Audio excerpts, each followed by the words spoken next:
Eh ben, mon nom c'est Tartari, mon prénom c'est Jean-Pierre, la promo 87 et l'entreprise c'est Socitech. J'ai fait plein de choses, des choses très variées. J'ai commencé dans des bureaux d'études et donc là j'ai fait de l'acoustique d'environnement, des vibrations, de l'analyse modale expérimentale. J'étais pas mal sur le terrain. Après j'ai fait un petit peu d'enseignement pendant 4-5 ans, enseignement dans un laboratoire qui faisait de la métrologie. Et puis après j'ai intégré Socitech depuis plus de 20 ans. Et Socitech, j'ai pas mal bourlingué et j'ai fait un truc qui s'appelle du tourisme industriel en fait. J'ai beaucoup voyagé, j'ai été sur des sites, j'étais en Chine, j'étais un peu partout dans le monde et je m'attendais pas du tout à ça en fait. Aïe aïe aïe, alors ça, donc je suis directeur technique chez Socitech, donc j'encadre un service de 10 personnes. La journée type, elle commence par, comme partout en France, par un café. On commence par saluer les équipes, on fait un peu le tour, on prend un petit café. Et puis après, ça dépend des journées. Donc comme j'ai des tâches d'encadrement, il y a pas mal de réunions. Il y a des réunions projet, il y a des réunions de direction, des choses comme ça. Et puis les journées sont agréables. Bon, pas toujours quand même, hein, parce qu'il peut y avoir des tensions quand même sur des sujets industriels. Euh, Alors le plus beau souvenir, le plus beau souvenir c'était en Chine en fait. On avait un partenaire chinois qui nous faisait des pièces en élastomère.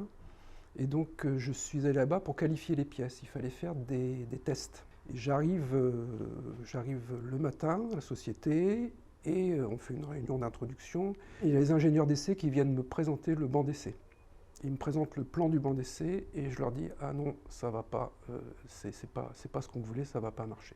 Et là, je me suis dit bon bah ça y est, mon séjour est foutu, je pourrais pas faire les essais. Donc bon, voilà, on a fait d'autres travaux, il y avait des projets à suivre, etc.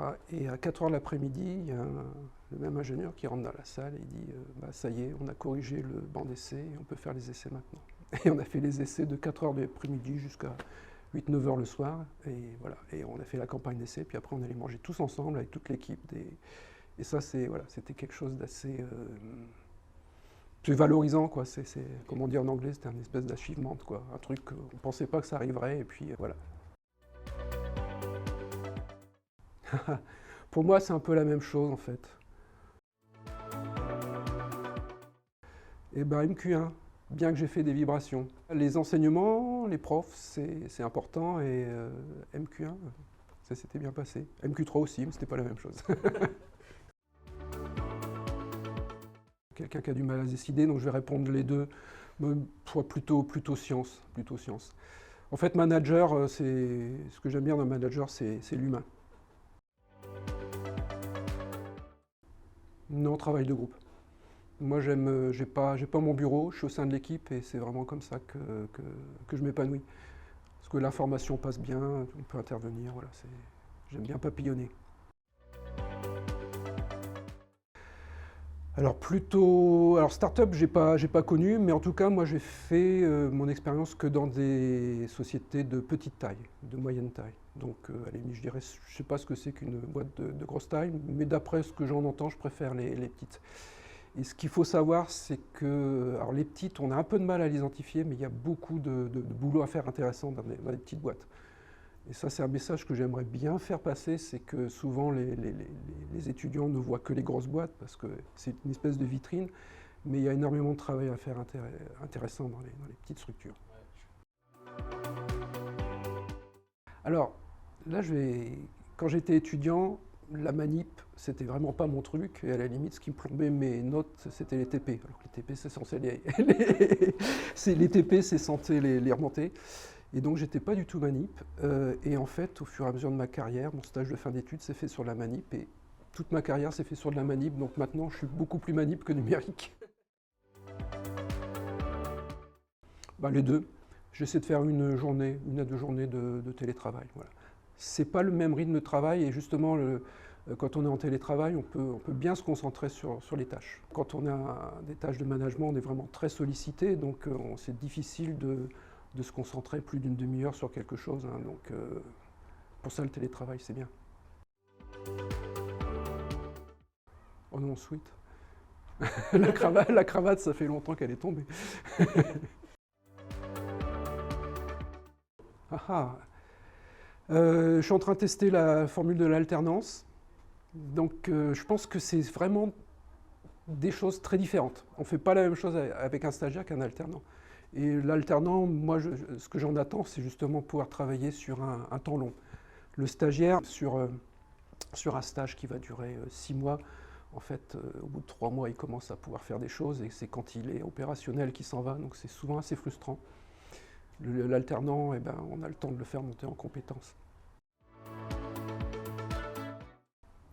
Bah, je suis trop vieux pour Python, donc moi c'est entre Excel et MATLAB, mais après faut choisir le bon outil, voilà, c'est tout. Ah ah.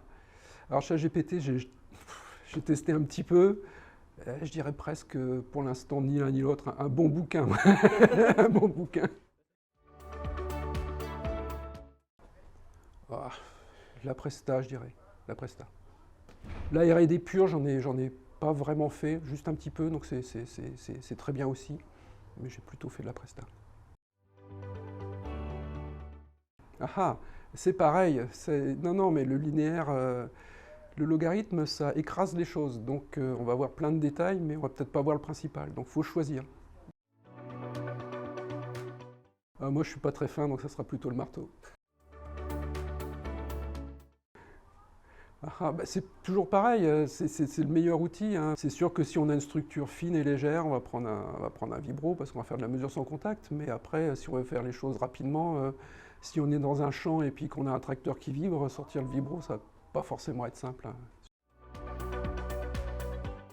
Bon, un logiciel commercial. Je pense que le code maison, c'était bien il y a 20 ans ou 30 ans, peut-être quand j'ai commencé à travailler, mais maintenant, il y a plus de choses dans le commerce.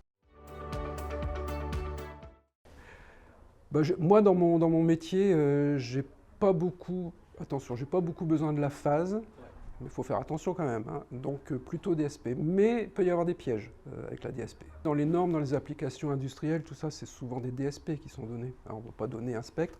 Après, il y a des gens qui essayent de faire des choses un peu plus fines maintenant, quand il y a de la multi-excitation. Donc là, il faut faire attention à la phase, par exemple. Ouais. Alors, en plus, moi, je suis dans un domaine de mécanique non linéaire. Alors, je dirais à la limite temporelle, carrément. Carrément temporelle.